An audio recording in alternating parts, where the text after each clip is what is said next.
Здравейте, YouTube! В днешния епизод ще покажа как сами да се сменим нашия волан.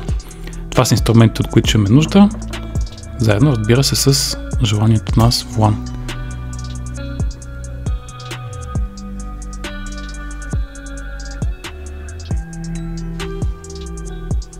Започваме с премахването на електричеството в колата, като изключим нашия акумулатор.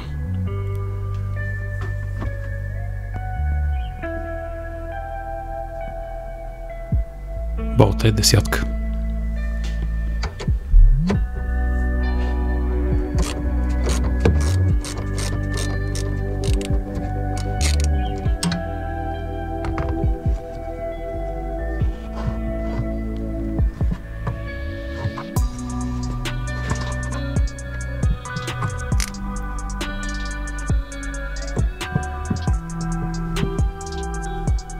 И след като свършим, започваме с премахването на airbag-а.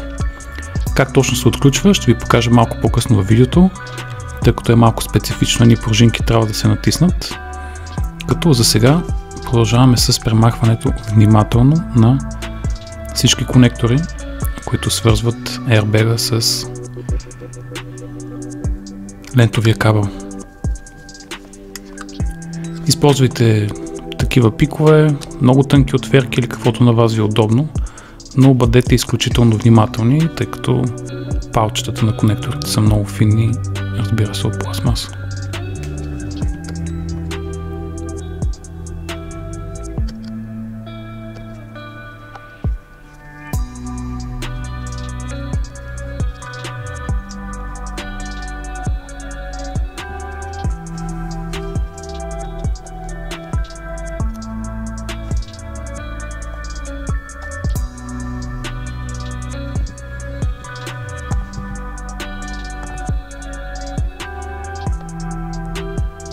Конкретно за airbag-а са два конектора, един по-голям и по-малък.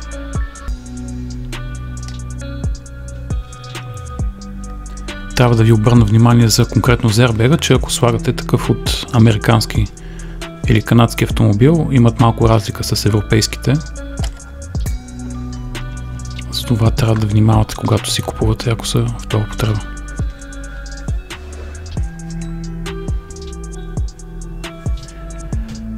И така, остават конекторите, които вече са от волана към лентовия кабел. Горният служи за даване на захранване и обратна връзка от бутоните на самия волан, а долният е в случай, че имате отопление на волана. Така че горният със сигурност ще го имате, долният е според зависи дали така е дошъл вашия автомобил. След като ги премахнем, започваме с последната стъпка, отвиване на централният болт, който е 17 мм.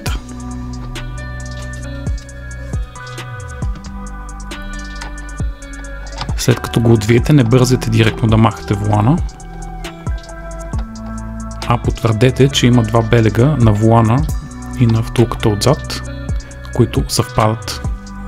Това е всъщност начина на производителя да подсигуря, че волана винаги ще бъде централно разположен и гумите няма да са завъртени в някоя от посоката, когато слагате новият волан.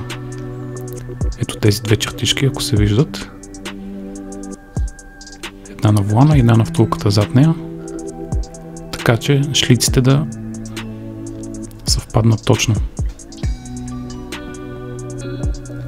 След като се убедим, че и двете ги има, вече можем да пристъпим към махането на волана. И така, ето от тези два процепа, всъщност трябва да помъжете една отверка, за да премахнете airbag-а първоначално. Сега ще ви покажа как. Отверката навлиза и просто ето с това движение наляво, респективно надясно, трябва да избутате пружинката на airbag-а.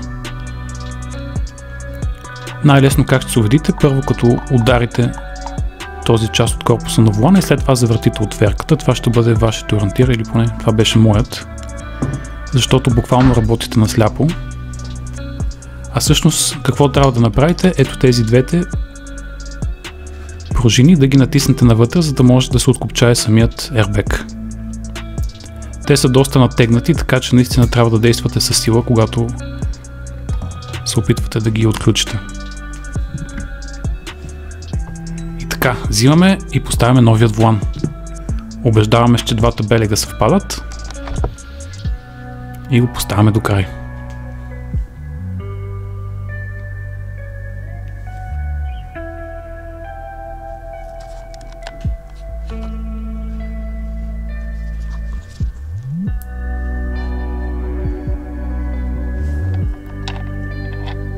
Завиваме централният болт.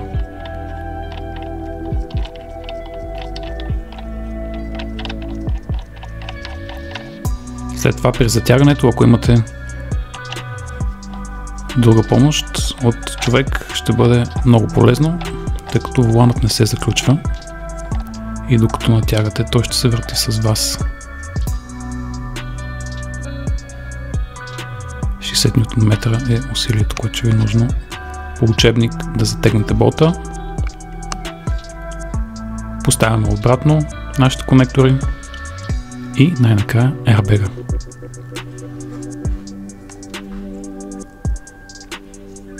В момента сме спокойни, защото сме изключили минуса на акумулатора и колата няма ток, така че не се притеснявайте, когато слагате нови airbag. Дори да има някакъв проблем, той няма да се отвори или взриви жаргонно, защото все пак трябва да има подаден сигнал от някой от датчиците отпред в колата, че има удар. Така че всъщност тази операция не е толкова опасна, колкото ви се струва. Натискаме го хубаво докато щакне и вече може да преминем към премахването на предпазното покритие. Следващата стъпка, разбира се, е да кодираме колата с новия волан. Изгледайте видеото за кодирането, за да видите как става. Даваме на контакт, разбира се, преди това включваме отново акумулатора. Убеждаваме се, че няма грешки, свързани с волана. И палим колата.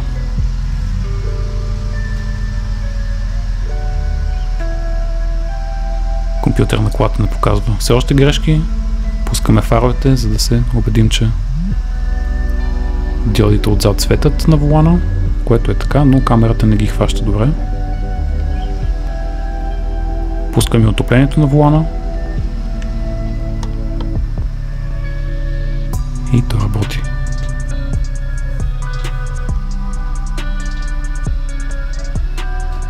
Превключваме на ръчен режим за смяна на скоростите, за да проверим перата на волана дали работят. Както виждате, минават към M от меню и с натискането на лопатките те се сменят успешно. Така че това е успех. Ако това видео ви е било полезно и ви се струва интересно, абонирайте се за канала, ударете по един палец и очакваме в следващото видео да се видим отново.